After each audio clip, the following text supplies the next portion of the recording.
ప్రభుత్వానికి అనుకూలంగా పనిచేస్తున్న డీజీపీతో పాటు కొందరు ఎస్పీలను బదిలీ చేయాలని సీఈసీని కోరింది వైసీపీ నేతల బృందం. కేంద్ర ఎన్నికల సంఘంను కలిసిన తర్వాత వైసీపీ నేతలు మాట్లాడుతున్నారు. లైవ్ చూద్దాం. కమిషన్ ఆదేశాలనే బేఖాతరు చేస్తున్నటువంటి పరిస్థితి ఆంధ్రప్రదేశ్లో నెలకొని ఉంది. గతంలో మేము ఇన్కమ్ ట్యాక్స్ని లెక్క చేయము, మాకు అనుమతి లేదంటారు, సిబిఐకి అనుమతి లేదంటారు, ఏ కేంద్ర ప్రభుత్వ సంస్థలని అలౌ చేయమంటారు. ఇప్పుడు స్వతంత్ర రాజ్యాంగ సంస్థ అయినటువంటి ఎలక్షన్ కమిషన్ ఆఫ్ ఇండియానే చంద్రబాబు నాయుడు బేఖాతరు చేస్తున్నటువంటి పరిస్థితి. ఇది ఒక రాజ్యాంగమైనటువంటి రాజ్యాంగపరంగా ఒక క్రైసిస్, ఇది కాన్స్టిట్యూషనల్ క్రైసిస్ అని చెప్పుకోవచ్చు. దీనికి మూలకారకుడు ఆర్పి ఠాకూర్ అన్నటువంటి విషయం మనం మర్చిపోకూడదు. ఆర్పి ఠాకూర్ మరొక విషయాన్ని కూడా మేము కమిషన్ ముందుకు దృష్టికి తీసుకొచ్చాం. ఈ నెల 24వ తారీఖు ఆర్పి ఠాకూర్ 35 కోట్ల రూపాయలు తన కాన్వాయ్లోనే, తన కారులోనే అమరావతి నుంచి ప్రకాశం జిల్లాకి తరలించడం జరిగింది. ఈ రకంగా ఒక తెలుగుదేశం తొత్తుగా కార్యకర్తగా పనిచేస్తున్నటువంటి ఈ ఆర్పి ఠాకూర్ని ఇమ్మీడియట్గా ట్రాన్స్ఫర్ చేస్తే గానీ ఫ్రీ అండ్ ఫెయిర్ ఎలక్షన్స్ జరగవు అన్నటువంటి విషయాన్ని మేము కమిషన్ దృష్టికి తీసుకొచ్చాం. గతంలో అదేవిధంగా మేము వివిధ పొజిషన్స్లో ఉన్నటువంటి పోలీస్ ఆఫీసర్ ట్రాన్స్ఫర్స్ అడిగాం. దామోదర్ నాయుడిని ట్రాన్స్ఫర్ చేయలేదు, ఘట్టమనేని శ్రీనివాసరావుని ట్రాన్స్ఫర్ చేయలేదు, యోగానందుని ట్రాన్స్ఫర్ చేయలేదు, ప్రకాశం జిల్లా కలెక్టర్ని ట్రాన్స్ఫర్ చేయలేదు, ప్రవీణ్ ఏం పేరు అన్న ఆయన పేరు ప్రవీణ్, చిత్తూరు జిల్లా ఎస్పీని ట్రాన్స్ఫర్ చేయలేదు, గుంటూరు రూరల్ ఎస్పీని ట్రాన్స్ఫర్ చేయలేదు. మేము ఏదైతే నివేదించామో ఎలక్షన్ కమిషన్కి వాటిలో సింహ భాగాన్ని ఎలక్షన్ కమిషన్ యాక్సెప్ట్ చేయలేదన్నటువంటి విషయాన్ని మరొక్కసారి ప్రస్తావిస్తూ ఎలక్షన్ కమిషన్కి మేము నివేదించుకోవడం జరిగింది. దానిపై తప్పకుండా చర్యలు తీసుకుంటారనని మేము భావిస్తూ ఉన్నాం, మేము రిక్వెస్ట్ చేశాం కూడా.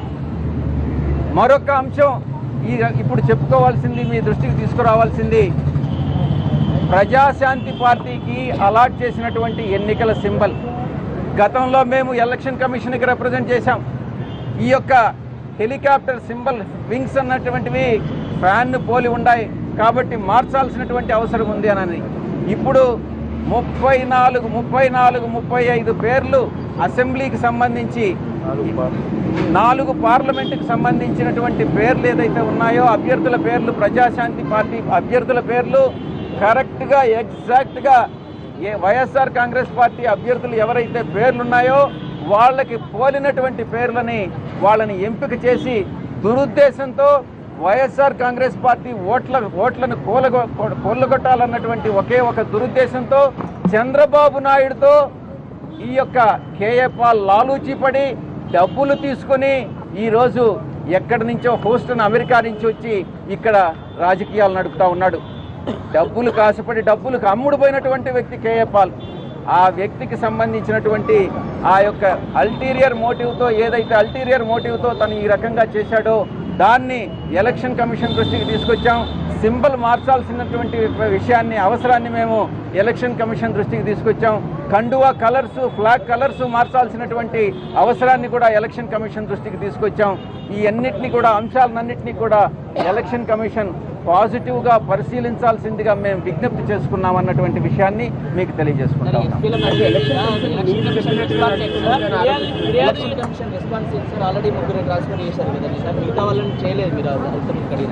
గతంలో ఎలక్షన్ కమిషన్ తీసుకున్నటువంటి నిర్ణయాలు ఏదైతే మేము టోటల్ డిమాండ్స్ పెట్టామో రిప్రజెంటేషన్, దాంట్లో 1-2 అంశాలు తప్ప మిగతా ఏటిని కూడా పరిశీలించి మాకు పాజిటివ్గా ఇవ్వలేదు. మా పార్టీ దాని పట్ల అసంతృప్తి చెందినటువంటి మాట వాస్తవమే. మాకు న్యాయం జరగలేదని మేము భావిస్తూ ఉన్నాం. కాబట్టే మరొక్కసారి న్యాయం చేయాల్సిందిగా మేము ఎలక్షన్ కమిషన్ని విజ్ఞప్తి చేసుకుంటా ఉన్నాం. మాత్రం మీరు చెప్పినట్టుగా ఈసీ నడుచుకుంటుంది, మీరు వచ్చి కంప్లైంట్ ఇచ్చారు, వెంటనే వాళ్ళని బదిలీ చేసింది అన్నట్టుగా టీడీపీ నేతలు చెప్తున్నారు. డీజీపీ ఎలక్షన్ ప్రాసెస్ స్టార్ట్ కాకముందు కంప్లైంట్ చేశారు. ఏ విధంగా అయితే ఆయన అధికార పార్టీ జగన్ గారు విశాఖపట్నం ఎయిర్పోర్ట్లో ఆయనపై జరిగిన హత్యా ప్రయత్నం కానివ్వండి, తర్వాత కానివ్వండి, ఏ విధంగా డీజీపీ ఒక్క తెలుగుదేశం పార్టీకి తొత్తుగా ప్రవర్తిస్తున్నాడో చెప్పడం జరిగింది. అప్పుడు ఎలక్షన్ కమిషన్ గారు ఎన్నికల షెడ్యూల్ వచ్చినాక యాక్షన్ తీసుకుంటాం డీజీపీ మీద అని చెప్పారు. మరి యాక్షన్ ఎందుకు తీసుకోలేదని ఈరోజు మళ్ళీ రుజువు చేస్తలేరు, వారిపైన చర్యలు తీసుకోవాలని కూడా అధికారులు డిమాండ్ చేస్తున్నారు. మీరు ఏమంటారు సార్ దానిపైన? మా మీద ఎటువంటి అధికారుల పైన ఉదాహరణకి డీజీపీ ఆర్పి ఠాకూర్ 35 కోట్లు అమరావతి నుంచి ప్రకాశం జిల్లాకి ట్రాన్స్ఫర్ చేశానని చెప్తా ఉన్నాను నేను.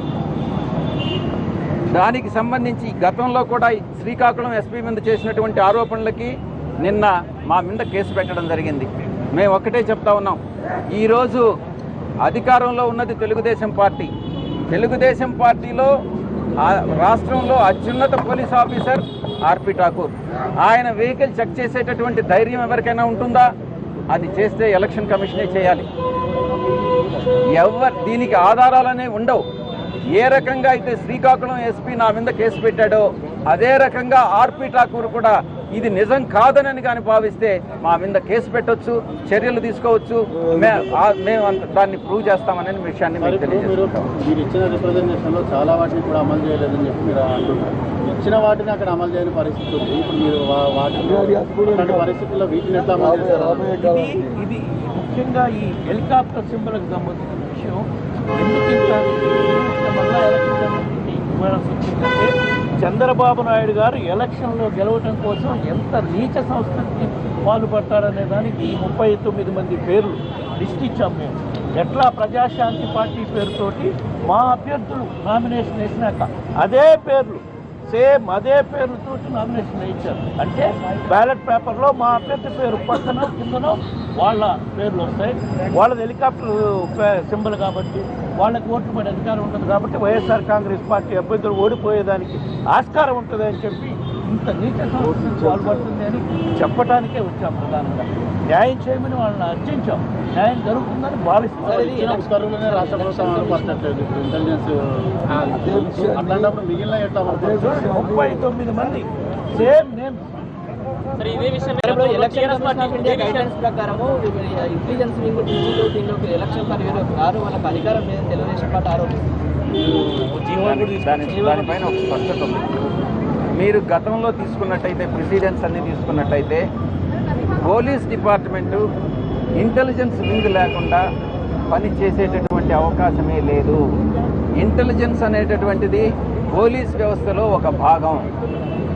ఎలక్షన్ డ్యూటీలు ఫేర్ ఎలక్షన్స్ జరపాలనంటే ఇంటెలిజెన్స్ ఇన్పుట్స్ కావాలి. ఇంటెలిజెన్స్ ఇన్పుట్స్ వస్తేనే ఎక్కడ అందరికి అల్లర్లు జరగకుండా fair elections, law and order maintain చేయగలిగినటువంటి పరిస్థితి ఉంటుంది. కాబట్టి ఇంటెలిజెన్స్ డిపార్ట్మెంట్ వింగ్ అన్నటువంటిది పోలీసులో అంతర్భాగం. అది కూడా ఎలక్షన్ కమిషన్ పరిధిలో వస్తుంది.